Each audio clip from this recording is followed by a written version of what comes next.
ikaw ang dapat iboto? I'll be a bit arrogant, ano? I'm the most qualified, I'm the most competent, I'm the most experienced. Maraming salamat po. Here is my final question, answerable in 60 seconds, and I cannot follow up.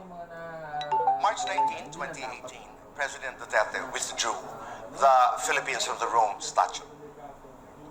When the withdrawal took effect, March 17, 2019, the Philippines was no longer a member of the International Criminal Court. The withdrawal happened matapos i-anunsyo noong then ICC Prosecutor Fatou Bensouda ang pagbubukas ng preliminary examination sa Pilipinas with respect to the alleged crimes against humanity na nagaganap sa bansa dahil sa war on drugs. The President has threatened to arrest the ICC prosecutor if she conducts activities here in the Philippines because, sabi niya, we are no longer an ICC member and the ICC has no right to do any investigating.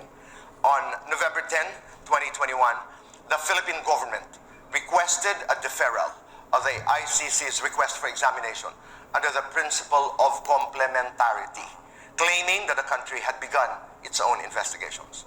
The current ICC prosecutor, Karim Khan, in a document dated November 18, sabi niya, we will temporarily suspend our investigation into the Philippines as it assesses the scope and effect of the government's request for deferral that cited the investigations being done ng ating Department of Justice. Human rights advocacy groups are urging the ICC to proceed with the investigation to not further delay justice for the victims. My question, Senator Ping, hypothetical lamang ito. Presidente ka ng Pilipinas, sumulat sa iyo ang ICC prosecutor na si Karim Khan at siya nagre-request, pwede ba kami pumasok na ng Pilipinas, ako at ang aking team, to do preliminary, not anymore preliminary examination dahil ito'y in the opinion of the prosecutor ay natapos na. May probable cause na. May probable cause na. So ito'y investigation na, ika nga. So pwede ba kaming pumasok ng Pilipinas para umpisa na ang investigation on the alleged crimes against humanity na may kinalaman sa war on drugs? As President of the Republic, kayo ho ba'y papayag na papasukin sila dito sa Pilipinas to do what they want to do, which is to investigate, oo, hindi, at bakit? Unahin ko yung premise muna.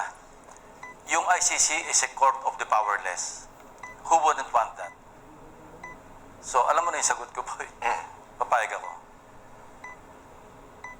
Senator Ping, maraming salamat. Thank you, boy. Thank you for your time.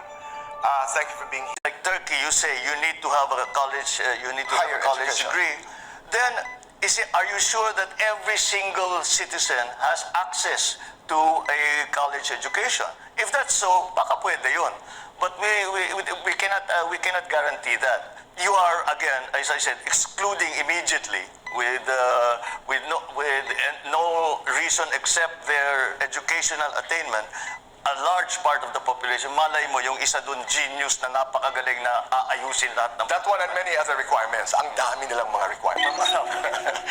Let's now go to the personal issue-based question, Senator Bongbong.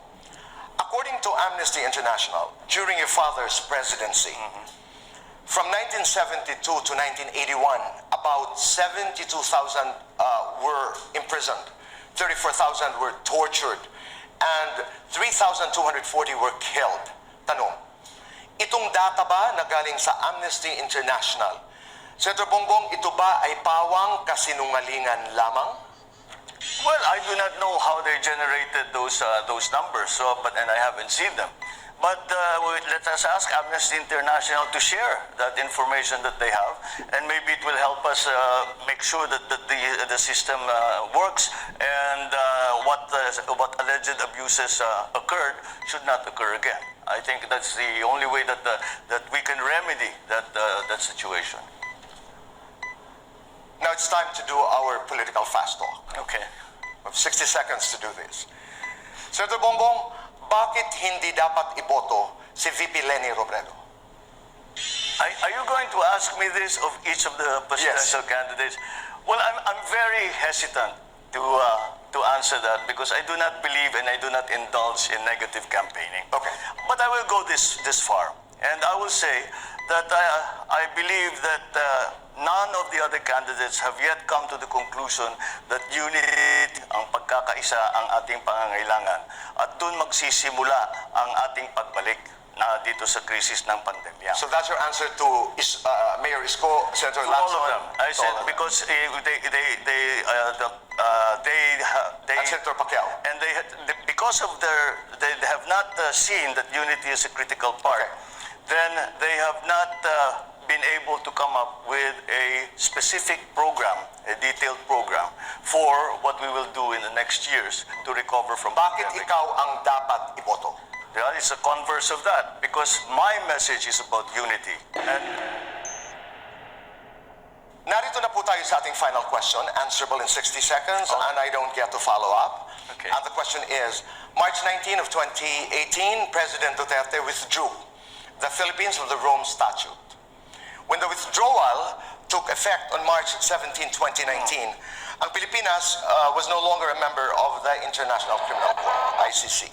The withdrawal happened matapos si anunsyo ng then ICC prosecutor Fatou Bensouda ang pagbubukas ng preliminary examination sa Pilipinas with respect to the alleged crimes against humanity na nagaganap sa bansa dahil sa war on drugs. The President has threatened to arrest the ICC prosecutor if she conducts activities here in the Philippines because we are no longer an ICC member and the ICC has no right to do any investigating. November 10, 2021, the Philippine government requested a deferral of the ICC's request for examination under the principle of complementarity, claiming that the country had begun its own investigations. The current ICC prosecutor, Karim Khan, in a document dated November 18, sabi niya they will temporarily suspend its investigation into the Philippines as it assesses the scope and effect of the government's request for deferral that cited the investigations being done ng ating Department of Justice. Human rights advocacy groups are urging the ICC to proceed with the investigation, to not further delay justice for the victims. The question is, hypothetical, sumulat ang ICC prosecutor na si Karim Khan at nagre-request na siya at ang kanyang team ay pumunta dito sa Pilipinas para simulan ang preliminary investigation sa di umano'y mga krimen laban sa sangkatauhan na may kinalaman sa war on drugs ni President Duterte. Ano po ang inyong gagawin? Papayagan mo ba sila pumunta dito sa Pilipinas? Oo, hindi, at bakit? papayagan ko sila dito, pero magturista lang sila. Dahil ang pagkaunawa ko sa ICC, the ICC is there pagka walang judiciary na nag-ooperate sa isang bansa. Dahil nagkagera, dahil nasira lahat, the economy has collapsed, etc., for whatever reason. Diyan papasok ang ICC. We have a functioning judiciary. And that's why I do not see the need for a foreigner to come and do the job for us, to do the job for our judicial system. Our judicial system is perfectly capable of doing that. And it also raises a great many questions about jurisdiction and sovereignty. What is their jurisdiction to come here into the Philippines and conduct an investigation? Is that not a violation of our rights as a sovereign nation in the community of nations? Those questions need to be answered before they can be allowed any investigation. Senator Bongbong, maraming salamat. Oh my, that went very quickly. Maraming Maraming salamat. Thank you for your time. God bless you at